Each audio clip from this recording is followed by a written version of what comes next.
یہ ریکگنائز کرانے کے لیے کہ ملتان کے جلسے کو کامیاب تصور کیا جائے، لوگ اتنی بڑی تعداد میں آئے کہ جاتے ہوئے انہیں پرابلم ہوئی اور دھکم پیل میں 7 افراد جاں بحق ہو گئے، صرف اس بات کو منوانے کے لیے کہ حکومت کو پتہ چلے کہ واقعی یہاں لوگ آئے ہیں۔ لیکن یہاں صورتحال یہ ہے کہ حکومت کے سامنے کچھ بھی ہوتا رہے وہ اس کو تسلیم کرنے کے لیے تیار نہیں ہوتی۔ کسی نے کیا خوب کہا ہے کہ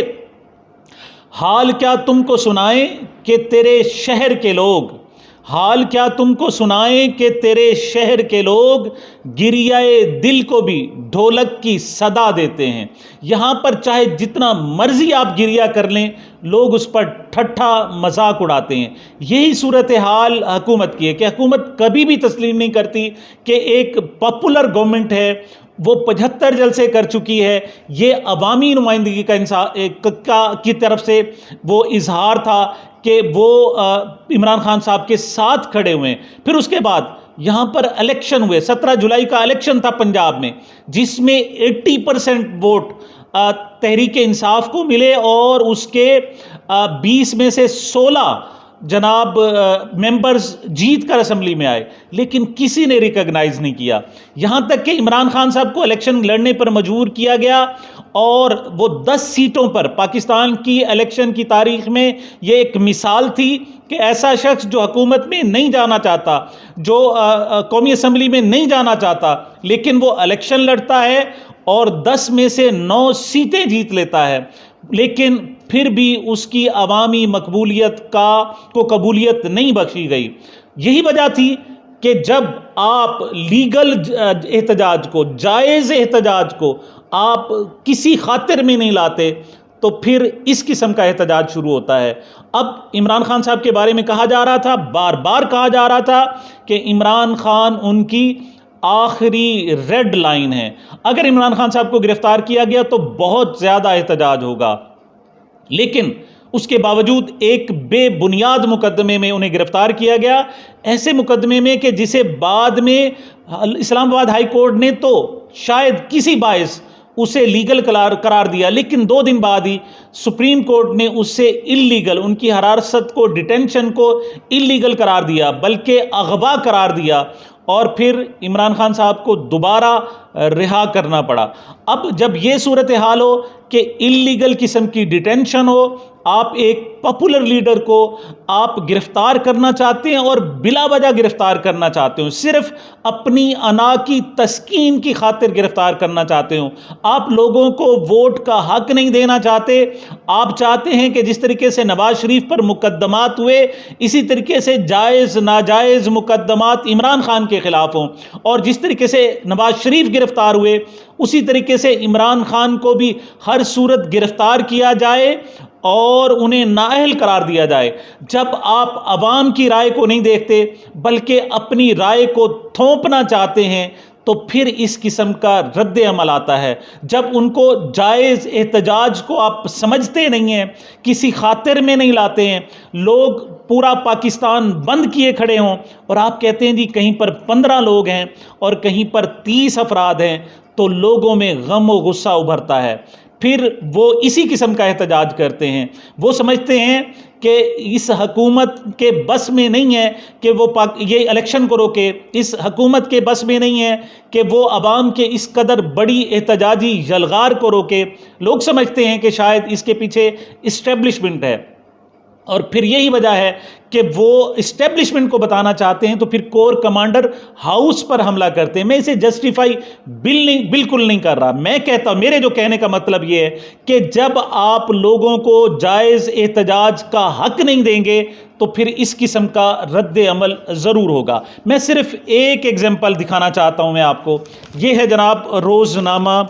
جنگ۔ اس وقت روزنامہ جنگ حکومت کا فیوریٹ اخبار ہے اور مسلم لیگ نون کا ذاتی سمجھ لیں اس وقت وہ جناب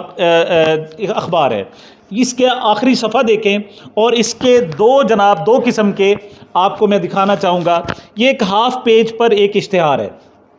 اور اس میں لکھا گیا ہے کہ جناح ہاؤس لاہور سرکاری اور نجی املاک کو نقصان پہنچانا تعزیرات پاکستان کے تحت سنگین جرم ہے، اور پھر کہا گیا کہ قانون نافذ کرنے والے اداروں کی مدد کریں، اور اس قسم کی اور جلتا ہوا بھی اس کو دکھایا گیا۔ لیکن اسی کے ساتھ دیکھیں، یہ اگلے ہاف پیج پر بھی ایک خبر موجود ہے، اور اس کو آپ پڑھیں تو لکھا ہے کہ ملک کے مختلف شہروں میں پی ٹی آئی کا احتجاج،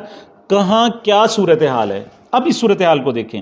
اب اخبار کیا کہہ رہے ہیں؟ کراچی احتجاج میں کارکنوں کی تعداد انتہائی کم، پارٹی رہنما صوبائی قیادت سے نالاں، یہ کراچی کی بات بتا رہے ہیں۔ کوئٹہ احتجاج میں قیادت کی بھرپور شرکت نہ ہونے پر کارکنوں میں غم و غصہ۔ اسلام آباد راولپنڈی صرف کارکن احتجاج کا حصہ بنے، قیادت غائب ہو گئی۔ ملتان احتجاج توقع سے کم، پہلے روز 10 مقامات پر احتجاج ہوا اور دوسرے دن صرف 2 مقامات پر مظاہرے ہوئے۔ لاہور کی آبادی 1.5 کروڑ، مظاہرین صرف 1,500۔ اور پشاور معصوم بچوں کے ہاتھوں میں اسلحہ تھما کر شر پسند غائب ہو گئے۔ سوال یہ پیدا ہوتا ہے کہ جب آپ ایک پارٹی کو مسلسل ٹانٹ کریں گے، اس وقت صورتحال یہ ہے کہ 4 دن گزرنے کے باوجود آپ انٹرنیٹ کھولنے کے قابل نہیں ہوئے ہیں۔ آپ نے پوری کوشش کر لی کہ آپ کے مارکیٹیں بازار کھل جائیں، آپ نے پوری کوشش کر لی کہ آپ کی میٹرو بسیں چل پڑیں، جو علامت ہیں اس شہر میں امن کی، لیکن آپ اس میں کامیاب نہیں ہوئے۔ اور جو احتجاج کرنے والے ہیں ان کو آپ ٹانٹ کرتے ہیں کہ وہاں صرف 10 لوگ تھے اور وہاں پر 15 لوگ تھے۔ جب ایسی صورت ہوگی کہ جب ان کے جائز حق کو تسلیم نہیں کیا جائے گا، ان کی جائز صورتحال کو تسلیم نہیں کیا جائے گا، اور تسلیم صرف اس صورت کیا جائے گا کہ جب توڑ پھوڑ ہوگی، جب بسوں کو روکا جائے گا، نہ صرف روکا جائے گا بلکہ جلایا جائے گا۔ آپ احتجاج صرف اسی کو تسلیم کرتے ہیں جب پٹڑیاں اکھاڑ دی جائیں گی۔ آپ احتجاج صرف اسی صورت کرتے ہیں کہ جب ریڈیو پشاور کو نشریات کی اجازت نہیں دی جائے گی۔ آپ صرف احتجاج اسی کو تسلیم کرتے ہیں کہ جب آپ کے پی ٹی وی پر اندر لوگ گھس جائیں گے، اور اس سے پہلے آپ کہیں گے یہ احتجاج ہی نہیں ہے۔ تو گویا آپ لوگوں کو مجبور کر رہے ہیں کہ آپ آئیں اور قانون کو ہاتھ میں لیں، تبھی آپ کے احتجاج کو احتجاج تصور کیا جائے گا، ورنہ آپ کے کسی احتجاج کو، چاہے آپ ہزاروں کی تعداد میں اکٹھے ہو کر 75 بہت بڑے تاریخی جلسے کر لیں، چاہے آپ کا قائد عمران خان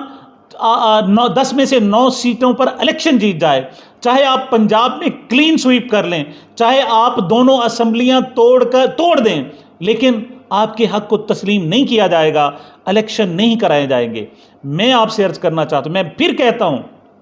کہ وائلنس کسی صورت درست نہیں ہے، کسی صورت ناقابل برداشت ہے، لیکن آپ لوگوں کو وائلنس پر نہ لائیں۔ جب وہ جلسہ کر رہے ہوں، وہ جب چیخ رہے ہوں، وہ جب چلا رہے ہوں، جب وہ رو رہے ہوں، تو آپ ان کے رونے کو سنیں۔ ایسا نہ ہو کہ وہ ان کے جو آنسو ہیں وہ خون میں تبدیل ہو جائیں اور پھر وہ کسی اور ڈگر پر چل جائیں۔ ایسی صورت میں پاکستان کا بھلا نہیں ہوگا، ملک کا بھلا نہیں ہوگا، پارٹیوں کا بھلا نہیں ہوگا، سیاست کا بھلا نہیں ہوگا، اور یہ جمہوریت کے لیے بھی درست نہیں ہوگا۔ سامعین، مجھے میرے چینل کو اپنی محبتوں اور دعاؤں میں یاد رکھیے گا۔ ملتے ہیں ایک وقفے کے بعد۔